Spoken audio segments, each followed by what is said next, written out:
Welcome to our weekly 3-Minute Therapy podcast. I'm Dr. Michael Edelstein. I'm a practitioner of rational emotive behavior therapy. I'm here with a whole gang of people, which is very nice. I'm here with Mick Berry, my partner in these podcasts and my co-author of Stage Fright. And I'm here, as usual, with Chris Rossini, our tech engineer. And we have a special guest today, Charnel Widnall. And Charnel works with autism, and we're going to learn about how, we're going to learn something about autism and also how you can use REBT, if possible, with autism. So I'm looking forward to this. Mick, did you want to add anything? No, that's fine. Okay, and Charnel, did you want to say more about yourself? No. You said you had a master's in rehab? Rehab and mental health counseling, from USF. Oh, great. And I have a private practice here in Tampa, licensed mental health counselor, and I work exclusively with autistic adults and a handful of teens, or people who are recognizing that they're having autistic experiences. And kind of want to learn more about that and what that means. Good. And Rick, did you want to say more about yourself or rational emotive behavior therapy? I've just been practicing REBT for several years because I'm an errant screwball, the worst sort, and I try to improve. Yeah, great. Another way to put it is we're all imperfect humans who act, think, emote, and behave imperfectly. So Charnel, let's start by learning more about autism. Could you tell us some of the main features of autism? And I believe there's a continuum also. I will do my best. I have the type of brain where a lot of ideas kind of flood and come up, and sometimes finding the words can be challenging, but I'll do my best to kind of speak to the autistic experience. I want to start by saying that there are many ways that autism may be, or an autistic person may be, just like there are many ways that a non-autistic may be. There are many ways that an autistic may be. I practice as a neurodiversity affirming therapist, which means that I view different brain styles through the lens of neurodiversity, and that one way of brain style is not inherently better than another. No doubt in this world, our culture and our environments are more aligned with the non-autistic brain style. So when you are autistic, life can be very difficult. But it's not due to something inherently being wrong with the autistic individual, or nothing's broken, nothing's missing, just differences. And so some of these, I can speak to some of the differences, and I want to, again, say that as I speak, I will not be able to reflect all autistic experiences, as I am not so knowing, but I have the awareness that, again, there are many different ways to be autistic. And so I'll just touch on some of the commonalities. I want to first point to, there's an infographic that people can find on Matt Lowry's website. It's mattlowrylpp.com. And he is a therapist that's done a lot of advocacy and increased awareness about autistic experiences. And he has a kind of infographic that speaks to 9 different aspects of the autistic experience. And so in kind of brief, you're going to find differences in sensory experiences. So the autistic individual will kind of take in much more information through their sensory systems.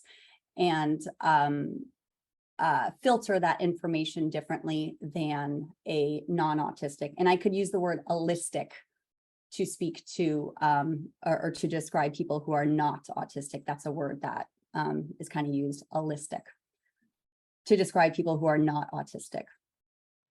So sensory system differences. So that's why you might see autistics who are saying it's too loud, who are, covering their eyes, who don't want to go outside when it's so bright outside, or go into the grocery stores when the lighting is different or too bright.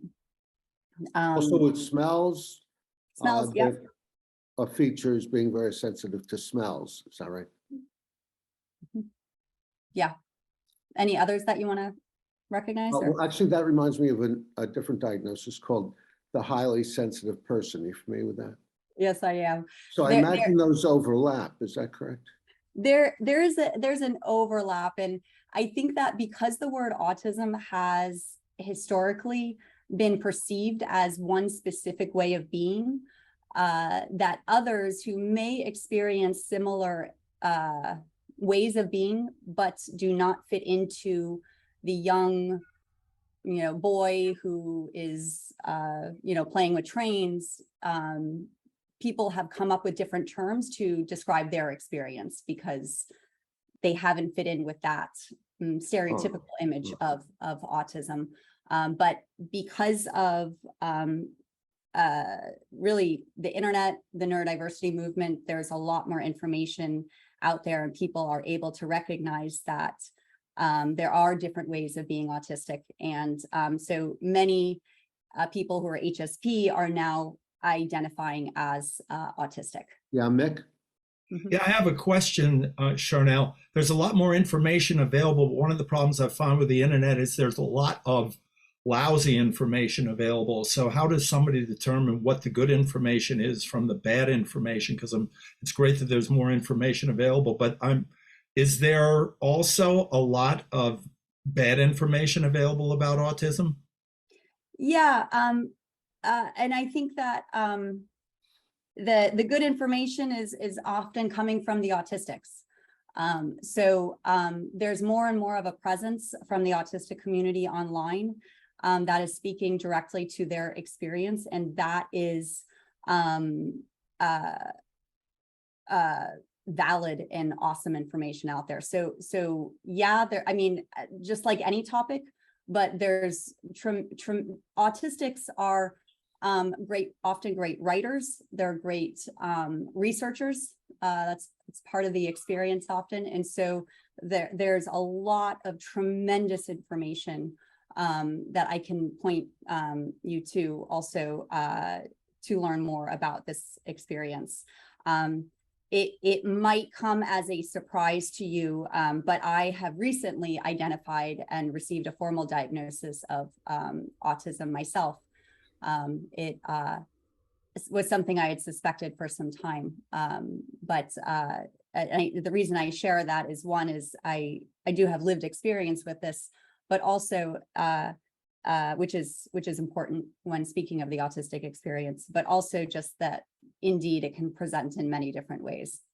So you're speaking not only from your knowledge, but from your personal experience. That's right. Yeah. Yeah, and Charnel, is another feature or characteristic of autism the tendency to take words and expressions literally? Yeah. Mm-hmm. Yeah. So sometimes not understanding if something is a joke or not, right? Not understanding the full context, right? I find myself saying a lot, "Are you serious? Are you joking?" Not always getting the intent of somebody. Mm-hmm. I'm sure that Mick. Yeah, I have that problem with Michael Edelstein. I can't always tell when it's jokes or jokes. Yeah, and I ask people, when I tell people that was a joke, I ask them to say "ha ha," just to complete the circle. I was going to ask you something else, Charnel, but I'll let you know when I think of it. Okay. Yeah. Oh yes, so, I remember. Yeah. Why don't we get to, since we're on Zoom, so we have limited time, why don't we get to how you use REBT, rational emotive behavior therapy, with your autistic clients? Okay, so Michael, I wanted to say that I don't use REBT currently in my practice, but I was reading your book again, and so I kind of went through and it was actually, I'm really glad that I was inspired to read it again, because it's good stuff. So I took kind of some notes about what came up for me that was inspired from your writing in relationship to the work that I do. But I might suggest that, because this is an REBT podcast, that, you know, I can throw this back to you and ask, you know, as I bring up information or kind of situations or contexts, you probably, no doubt, you're already working with autistics, or you have a lot of experience doing it, even if they didn't identify as autistic or you didn't know they were autistic. It's a common experience. So, yeah. Well, with a lot of these diagnoses, I remember with ADD, for example, everyone was ADD for a while, or everyone was bipolar for a while. Is it overdiagnosed, do you think? I don't consider it a diagnosis in that there's not a disorder. I don't think it's possible, you know, I don't know what that would mean to overdiagnose, as if there's too much of it. I think that there are many autistics in this world, and there have been, you know, we can't document for how long, but if we look back at what's the wonderful, you know, brilliant minds that helped move things forward in our in time, there were many minds that certainly meet some of the criteria, at least for being autistic. So is there an increased awareness of the autistic experience because of the community really taking more and more action, speaking for themselves and connecting mostly through the internet? Yes. So I think increased awareness is helping people identify. Yeah. You were going to say some things about REBT and autism from reading 3-Minute Therapy. Yeah. So I want to say that I think, and I actually have referred some of my own clients to an REBT therapist here in Tampa, when I recognized that this approach would be better suited for them. Because I think that for, first of all, what I noticed about your reading came up when the chapter about worrying, is the way REBT can break down and help understand emotions and how they're connected to our thoughts is, I think, probably very helpful for some individuals. And the structure that it offers is probably very soothing. Something that really comes up a lot, though, and I'm curious of your thoughts on this, is that oftentimes an autistic's needs are not similar to allistic needs or non-autistics needs. And so growing up, the autistic will be told to kind of ignore or dismiss their own needs, learning that they're not really, that they're not important, they don't matter. And so when one dismisses their needs for too long, what can kind of come up is, well, of course, depression and anxiety and what we call autistic burnout. And in REBT terms, by needs, you're referring to both preferences and dire necessities in people's mind. Thank you. Yes. Yeah. And so I actually think that part of my work when they come to me is to help them to identify and validate what their needs are, and use your words again, Michael, but that I want those to be kind of uncovered so that they can then be met. Does that make sense? Yeah, so you help people get in touch with their preferences and help them set an action plan to achieve them. Yes. Yes. Yeah, Mick? Yeah, I've taught, I have one student I've taught for over 10 years. I'm a drummer and I have private drum students. And he is, I was told initially he was autistic when he was about 7. And I found I would go over REBT principles with him, which I do with all the kids when they're performing. Now, he had stage fright much more acutely than others. He doesn't like being around a lot of people. I don't know if you mentioned that, but it seems to me that can be a characteristic of somebody that's autistic.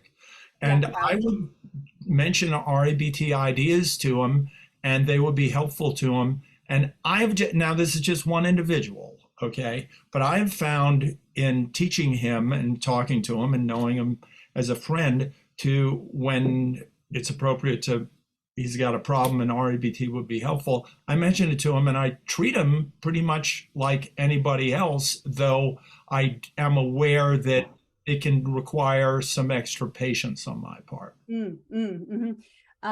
Yeah, I do want to, just confirm crowds can be tough, sensory experience of that also, but often music is a motivator to deal with crowds. So people who love music will go to the concerts because really? That's interesting. Yeah, in his case, it was a performing. He was performing, yeah. So, and he was very nervous about not playing well, which a lot of the kids can be. Yes. Charnel, in your experience, not only with autistically labeled individuals, but people in general and others, do you notice autistic individuals tend to have more demands, must, should, supposed tos, and have tos, which means more anxiety, depression, and anger? So I think this is a topic that could really be, we could deep dive into, and I have some curiosity with that. But I would say that it's actually the opposite, that they have been forced to ignore their bodies and their mind's needs. And because of that, they have depression, anxiety, and autistic burnout and high rates of suicide ideation. I don't know if that makes sense, but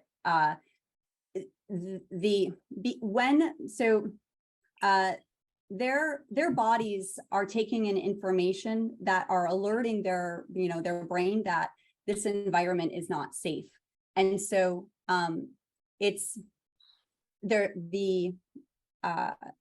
a lot of the work is actually looking at the practical problem. And I kind of highlighted this on page 29 in your book, where you talk about discerning between the practical problem and the emotional problem. Yeah, the problem separation technique. Okay, and I actually spend a lot of time on the practical problem and helping to brainstorm accommodations, modifications, validating that, yes, it is important that XYZ happens, that is impacting your sense of safety in your body. And then I find that what happens is the emotional problem is relieved when the practical problem can be dealt with. And so I just thought that was an interesting, kind of concept that, is interesting, because in your book, you said it was the opposite with your clients. So yeah. Well, and I think the reason for that is that with my clients, I'm teaching them a method of REBT, so it's important to get to the emotional problem and help them with that, and that's their irrational beliefs. Right, so, and that's your work. So similar things don't come up in the future. Well, we don't have that much more time. Charnel, is there one last important message you'd like to give our viewers about autism? You had mentioned that if someone has further interests, they can go to mattlowrympp.com. Yeah, Matt Lowry, LPP.com. Yeah, LPP. He has an infographic. I can kind of, you can see that right there. That's the infographic that you want to be looking at. That's interesting stuff. Do you have a lot of therapists that listen to this? Or is it really I think we have, what is it, Chris, about 100 people or something, 100 viewers, I think, Okay. for each one. I don't know, but the answer is I don't know who they are. Okay, if if there are any therapists, there's a Facebook group, Neurodiversity Affirming or Affirmative Therapists, thousands and thousands of members. It is an amazing resource. And I also have some books that I brought together. I don't know if I could flash them, if anybody, would that make Why sense? don't you do this? Why don't you email us any further information about Okay. this, including Matt Lowry's Will website, do. and I'll ask Chris to put it below here. Mhm. Okay, very good. Well, thank you very much for an enlightening 30 minutes. I appreciate that. Thanks, Mick, for joining us, Chris, for engineering the technology. And I'm Dr. Michael Edelstein, and I actually have an international practice now with Zoom, FaceTime, and Skype. And comment below if you have questions for Charnel, and we'll relay those to her. Give us a like, a thumbs up if you felt this was valuable. Suggest subjects for future 3-Minute Therapy podcasts, and volunteer, as Charnel courageously has. She survived, it looks like. And to be on a guest, if you'd like to, donate to Patreon to support us, and subscribe to the 3-Minute Therapy podcast to stay on the rational side of life.